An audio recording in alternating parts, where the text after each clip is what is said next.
जय श्री कृष्णा। राधे राधे दोस्तों। हर हर महादेव।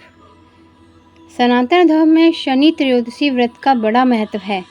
यह दिन शिवजी के साथ साथ शनिदेव की पूजा आराधना के लिए समर्पित माना जाता है।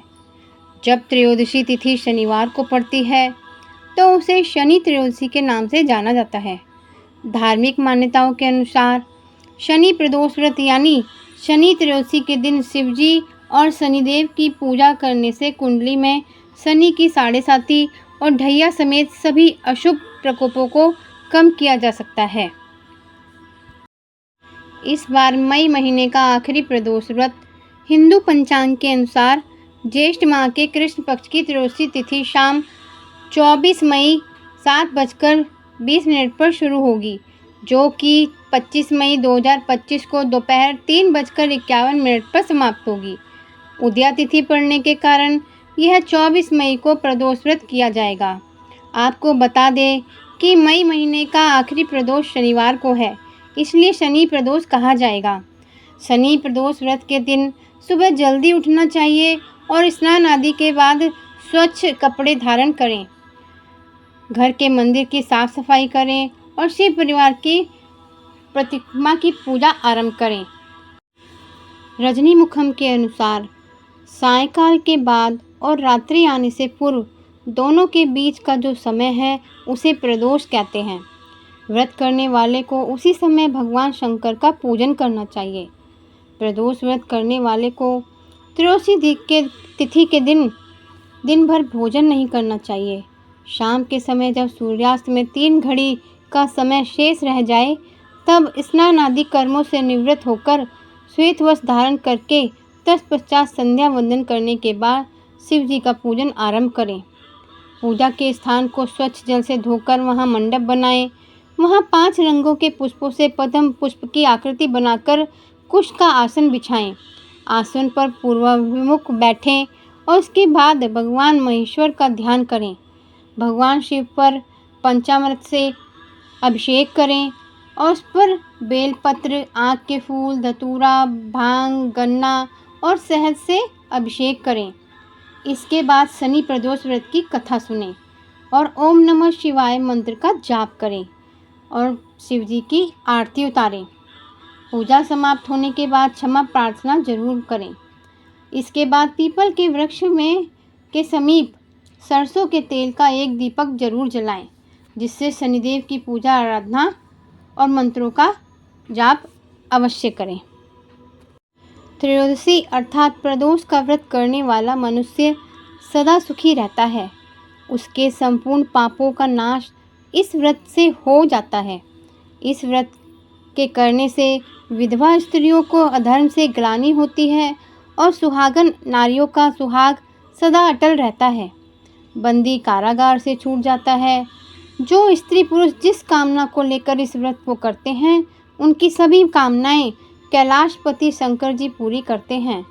सूत जी कहते हैं, त्रयोदशी का व्रत करने वाले को 100 गौ दान करने का फल प्राप्त होता है। इस व्रत को जो विधि विधान और तन मन धन से करता है उसके सभी दुख दूर हो जाते हैं। सभी माता बहनों को 11 त्रयोदशी या पूरे साल की 26 त्रयोदशी पूरी करने के बाद उद्यापन करना चाहिए।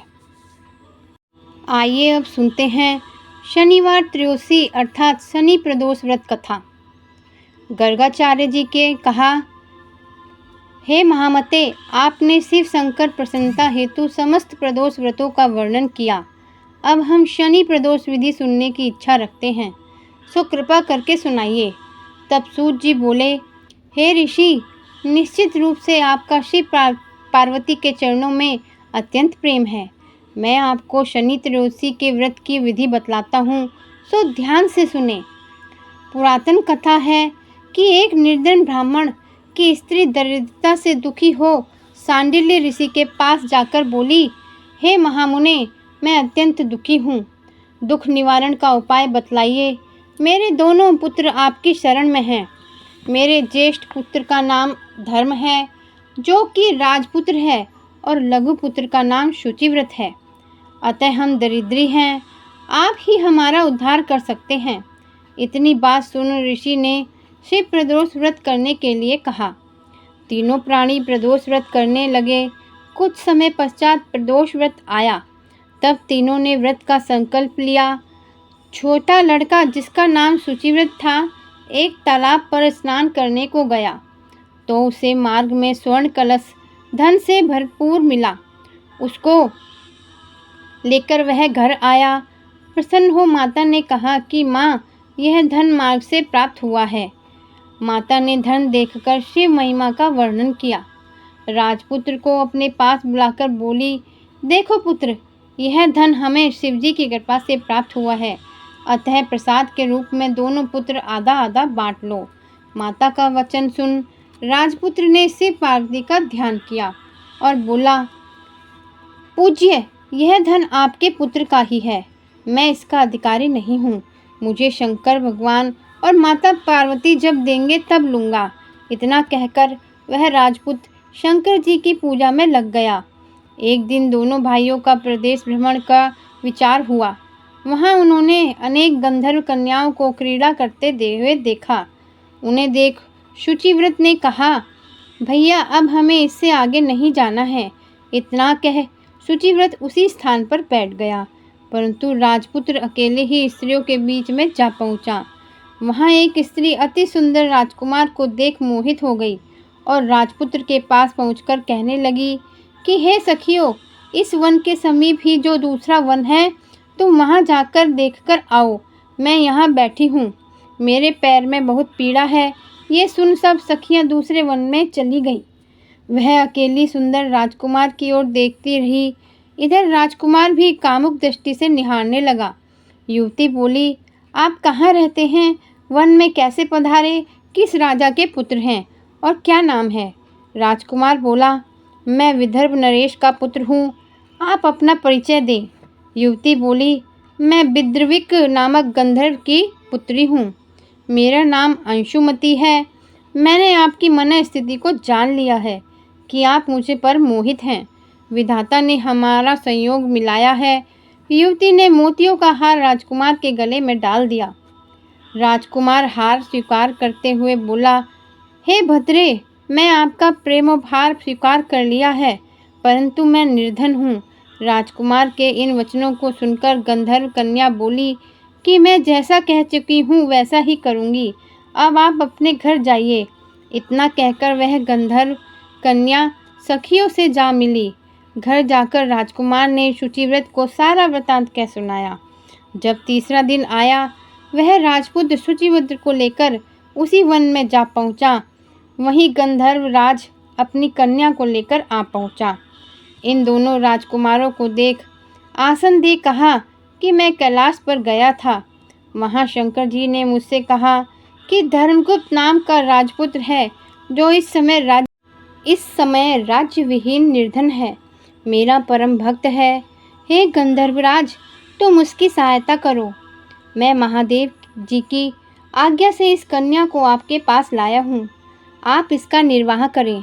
मैं आपकी सहायता कर आपको राजगद्दी पर बिठा दूंगा। इस प्रकार गंधर्व राज ने कन्या का विधिवत विवाह कर दिया। विशेष धन और सुंदर गंधर्व कन्या को पाकर राजपुत्र अति प्रसन्न हुआ। भगवत कृपा से वह समयोपरांत अपने शत्रुओं को दमन करके राज्य का सुख भोगने लगा। हर हर महादेव, जय श्री शंकर भोलेनाथ की जय। शनि प्रदोष के दिन आपको काले तिल और सरसों के तेल का दान अवश्य करना चाहिए। यह उपाय करने से शनि दोष दूर होता है और साथ ही यह उपाय शनि देव की कृपा प्राप्ति के लिए भी बेहद प्रभावी माना गया है। शनि प्रदोष के दिन शनि देव के प्रिय रंग यानी नीले रंग के वस्त्र धारण करें और पूजा में नीले रंग के फूल अर्पित करें। इस उपाय को करने से शनिदेव प्रसन्न होते हैं और साधक को सुख शांति का आशीर्वाद मिलता है। शनिवार के दिन हनुमान जी की उपासना जरूर करनी चाहिए। जिस पर साढ़े साती या ढैया चल रही हो, उसको हनुमान जी की मंदिर में जाकर हनुमान चालीसा का पाठ अथवा सुंदरकांड का पाठ अवश्य करना चाहिए।